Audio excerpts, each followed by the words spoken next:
Hi, Barbara Wally here, orthopedic and sports certified physical therapist, here to talk to you about low back pain.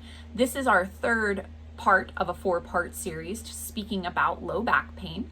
And today we're going to review exactly what can be done with physical therapy and low back pain. So to review our last video, we talked about what you can do as far as leading up to the potential of physical therapy. So maybe seeing your primary care doctor for a consultation, and then seeing your physical therapist, and then alternatives like chiropractors or injections, or following up with a specialist like an orthopedic surgeon.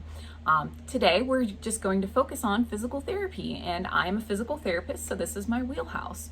But first off, what can be done for you is an evaluation. It's an individualized evaluation to see what's going on with you and see what your specific goals are for physical therapy. They can take a look at your posture, how you move, maybe make some really good recommendations for shoes or activity modifications as well, and give you exercise as prescription.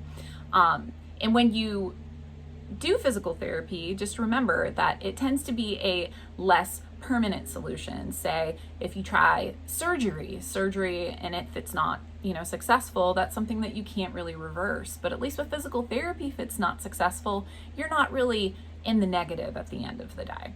But motion is lotion for the human body. That's a great little saying when it comes to physical therapy. Being able to move and find activity and motions that feel good is so important. But you may have to try a few physical therapists or locations of physical therapy before you find what's right for you. Don't throw the baby out with the bathwater. If you had one bad experience, don't decide that all physical therapy is no good. Or the thing I hear a lot is physical therapy is a scam, which really just breaks my heart because there's a lot of really fantastic physical therapists out there. Just sometimes you need to ask around, maybe ask your friends or post something on Facebook to ask if there are any good ones out there that might work better for you.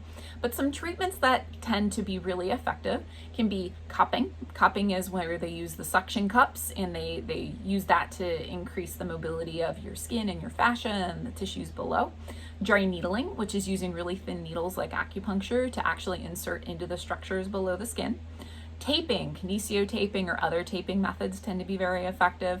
Electrical stimulation can be used frequently for muscle contraction, that can be used for pain relief, or even just simple ice and heat modalities. They can use heat with, say, electrical stimulation, or to loosen up a muscle before they decide to work on it, or use ice modalities like an ice machine or an ice bath or an ice massage. And then of course there's a myriad manual techniques out there that can be utilized that just feel good and help correct any issues you're having with tightness or issues with a joint that's stuck, but also helping you with your posture, giving you an individualized assessment of what your posture is looking like, and tailoring everything to you and what you need and what you're looking for as well. But something to remember about physical therapy is it's much cheaper than paying for the deductible or copay for your x-ray, your MRI, your CT scan. So oftentimes they want you to try physical therapy first, and it is far cheaper than surgery. And just remember, when you have surgery and it doesn't go well or you don't have a positive outcome, that's not really something that's reversible. At least with physical therapy, you try that first. You tend not to be in the negative at the end of the day. But PTs are very highly skilled. Something to know about physical therapy is that today the standard is to graduate with a doctor in physical therapy. And even those PTs out there that don't have a doctorate, that have been out there for a long time, have years and years of experience to help you with your condition. And what didn't work before may work now. So if you didn't have success with your shoulder pain, it might do really great wonders with your knee. Or if you went to physical therapy for your knee replacement and it was awful and it hurt a lot, you might want to try low back pain physical therapy. It might have a totally different outcome and be a completely different experience for you. But have appropriate expectations. Physical therapy is not a cure-all.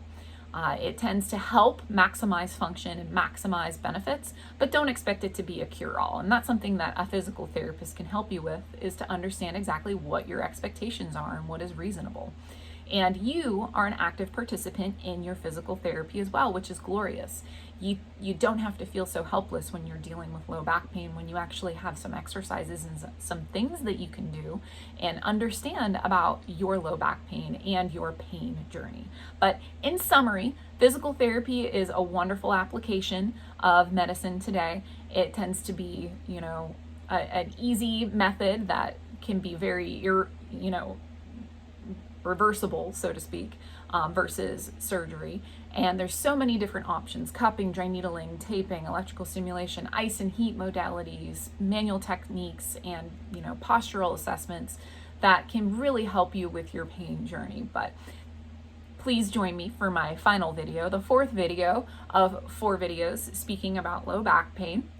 And just remember, see your local physical therapist for assistance. And there's so many different kinds of physical therapy today that it's not a one-size-fits-all, or rather, it's a one-size-fits-many approach today for physical therapy. But I hope this helps, and I hope you have a wonderful day. Thank you so much for listening.